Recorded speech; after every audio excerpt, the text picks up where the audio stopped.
What's going on, guys? This is Joe Young coming at you with an update video on the 33-gallon Reef. So finally I'm able to put some livestock in here. It's been 4 weeks since the tank is set up, and it takes about 3 to 4 weeks for a reef to really cycle and get the parameters down where you can actually put livestock. As you can see, I have a couple livestock in here already, so let's get right into the update. Alright, so this is the right side of the tank. The tank is kind of long, so I'm just going to do sections in terms of updates. As you can see here in the front, the scape is pretty plain and open, and it's designed that way because it's going to be a planted reef tank. As you can see, I already have plants in here, and I have a bunch of just random broken, I guess, frag pieces in front here. What I'm going to do is I'm going to keep a couple corals in here and hopefully have them kind of like grow onto these frags and actually multiply. Have the cycle, or I guess the cycle for the tank kind of just continuously going, because if I don't really have anything in here, and when I have possible clownfish fry, the ammonia is going to jump, and I kind of want to keep this tank kind of stable. So these guys and the corals are going to help build up that bacteria that I need for the tank. This dude, it was in my other nano tank, my cleaner shrimp. He's really cool. This tank is pretty big, so I may get him a little buddy. You saw the other couple shrimps. I got him 2 peppermint shrimp, so I don't know if he needs any more buddy, but we'll see what happens with him. I think he kind of likes to go solo. So the plants I'm growing in here right now are just, these are Chalupa ferns, or they're also called blade grass. This is the fern version where it kind of looks shaded. I also have the regular version on the other side. We'll see in a little bit here. I'm trying these guys out. This is a type of, I guess, turtle grass. It's a little bit finer. There's some turtle grass that are a little bit thicker. I also have that in the other tank that I'm trying to grow. And along with that, I am also trying to grow some maiden grass, which is like really fine, like almost like dwarf hair grass. And it melted back for me like really hardcore in this tank, and I can see that because a lot of like plants that are that small and that, like, I guess thin, I can see those melting pretty hard. But I do have a little bit of it over here that's growing back that I'll show you. I have a little bit in the other tank as well that's growing. Back here is my auto top off unit. It's a 5-gallon unit here, so it holds a bunch of water and it auto tops off into this when it evaporates. Alright, so this is the middle of the tank. As you can see, I already have a bunch of growth in the blade grass, the regular version of the blade grass. Ton over there. This is a frag that I'm also trying. This is a macroalgae. I forget what it's called, but it's just like red, and it has these like almost like grape. I think it's called kelp or something like that.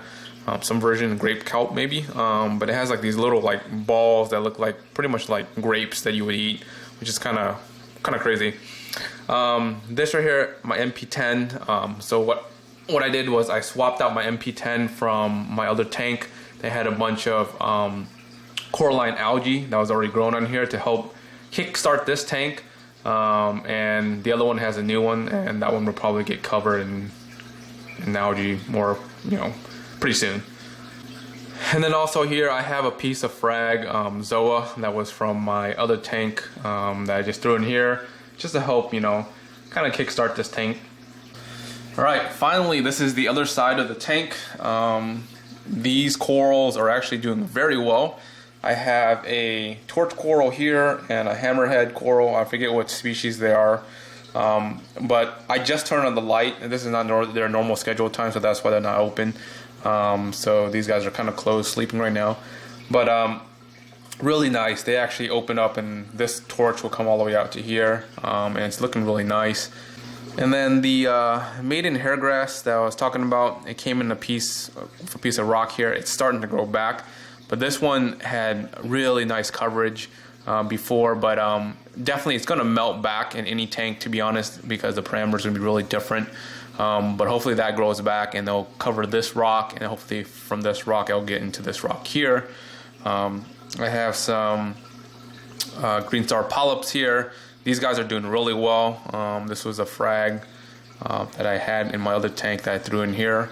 As you can see, it has a bunch of diatom algae all over the tank because it's you know, the symptoms of a new tank, and you know, those will go away. So in the tank so far, I have pretty much these 3 shrimps, the cleaner shrimp, 2 peppermint shrimp, a lot of snails to help control the algae, which, you know, they're doing very well so far. So I also have my 2 clownfish in this tank. You're probably wondering where they're at.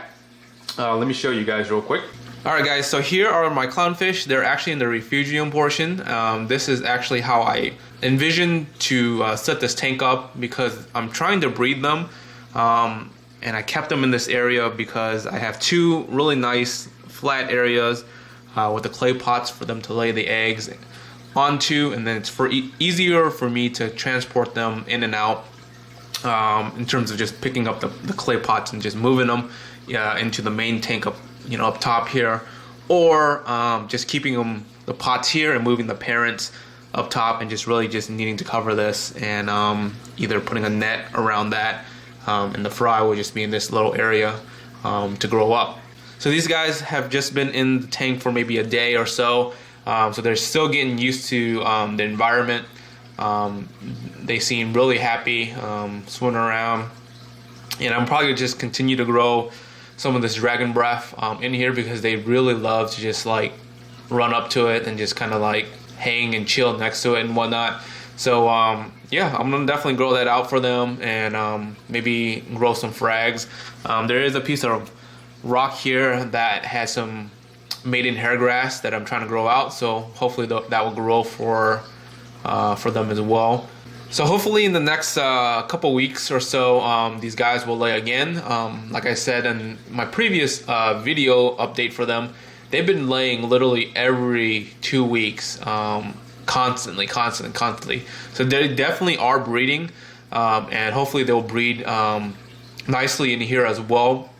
The parameters are pretty similar to the other tank, but as you know, even if you have similar equipment, similar stuff, you know, everything's going to be different from tank to tank.